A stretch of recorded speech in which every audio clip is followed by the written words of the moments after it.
le salut et la prédestination.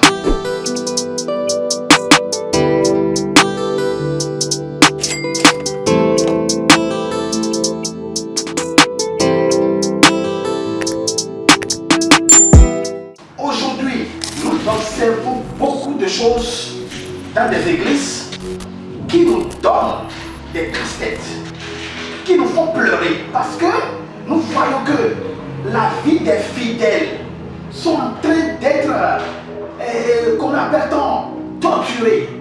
La vie des fidèles, les enfants de Dieu, sont en train d'être conduits dans des choses inexplicables. Lorsque nous ouvrons la Bible et nous lisons dans le livre de Ésaïe 51, versets 6 à 10, la Bible nous recommande, la Bible nous explique terre à terre qu'un chrétien ne paie jamais le salut. Le livre d'Ésaïe nous explique que le salut ne se paie pas. On ne paie pas le salut. Le chrétien ne paie jamais le salut. Le chrétien ne peut jamais perdre le salut. Nous ne parlons pas des faux dieux, le salut des faux dieux. Nous ne parlons pas, comment appelle-t-on, du salut aujourd'hui. Nous voyons un peu partout, des gens s'élèvent, des humains s'élèvent, qui sont des dieux. Nous ne parlons pas de ceux-là. Nous parlons du Seigneur Jésus-Christ. Salut au nom du Seigneur Jésus-Christ, un chrétien ne perdra jamais. Une fois que c'est déjà obtenu. Alors, le Seigneur Jésus-Christ s'est sacrifié pour nous, ses élus, pour que nous puissions avoir la vie éternelle. Une fois que nous croyons que le Seigneur Jésus-Christ est venu sur cette terre, mourir sur la croix pour nous, pour que nous les humains, nos péchés soient pardonnés. Une fois que nous croyons que Jésus-Christ est venu sur cette terre à cause de nos péchés, et nous sommes baptisés en cette fonction, en fonction de cela, nous avons systématiquement la vie éternelle. Et avant de lire dans le livre de Hébreux, chapitre 10, verset 10, qu'est-ce que nous observons dans les communautés? Nous voyons que les pasteurs, des prêtres, des bishops, des prophètes se lèvent pour baptiser des bébés. Oh, la Bible nous dit, allez partout dans le monde et prêchez la bonne nouvelle à toute la création. Alors, écoutez bien, celui qui croira et qui sera baptisé sera sauvé. Donc, pour être baptisé, pour recevoir le baptême, il faut croire d'abord. Les bébés qui sont baptisés dans cette communauté-là que vous voyez, est-ce qu'ils ont eu le temps de croire à la Bible? Est-ce qu'ils ont eu le temps de croire à la Bible? Est-ce qu'ils ont eu le temps de croire à la parole de Dieu?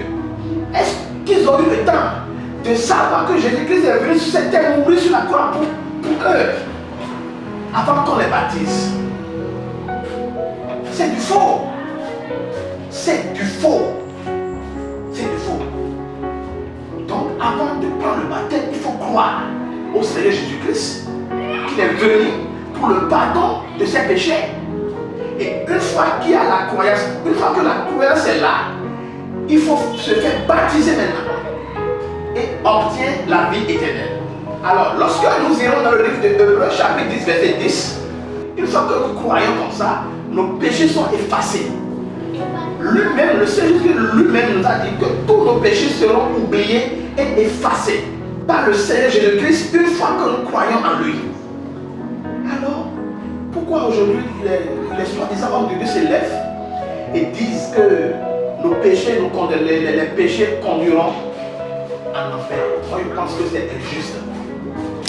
Donc, après tout ça, pour avoir la vie éternelle, le salut, la vie éternelle, il y a une seule alternative qui nous conduira à avoir la vie éternelle. Nous allons lire dans le livre de Jean, chapitre 5, verset 24. Nous devons comprendre que l'acquisition de la vie éternelle est au présent. une fois que nous croyons et on se fait baptiser, nous avons systématiquement la vie éternelle. Ce n'est pas les religions qui vous baptisent au nom du Père, du Fils et du Saint-Esprit. Ce n'est pas les églises que vous voyez, les femmes se lèvent pour prêcher. Or, la Bible, la seule Bible là, interdit à la femme de prêcher, d'enseigner dans les églises. Dans les religions que vous voyez, que les bébés sont baptisés. Dans les religions que vous voyez, que les statues sont adorées. Si vous pensez que les baptêmes que vous avez reçus dans cette communauté vont vous conduire au paradis, je pense que c'est du faux. Ça, c'est archi faux. Il faut baptiser au nom du Seigneur Jésus-Christ en respectant les prescriptions de notre Seigneur Jésus-Christ qui interdit à la femme de prêcher, qui interdit de ne pas baptiser les bébés, etc., etc., etc. Et c'est après tout cela que vous avez la vie éternelle. Donc, pour nous contacter, pour avoir plus d'explications, pour avoir plus d'informations sur nos messages, appelez-nous sur plus 229 01 40 61 26 26. Merci.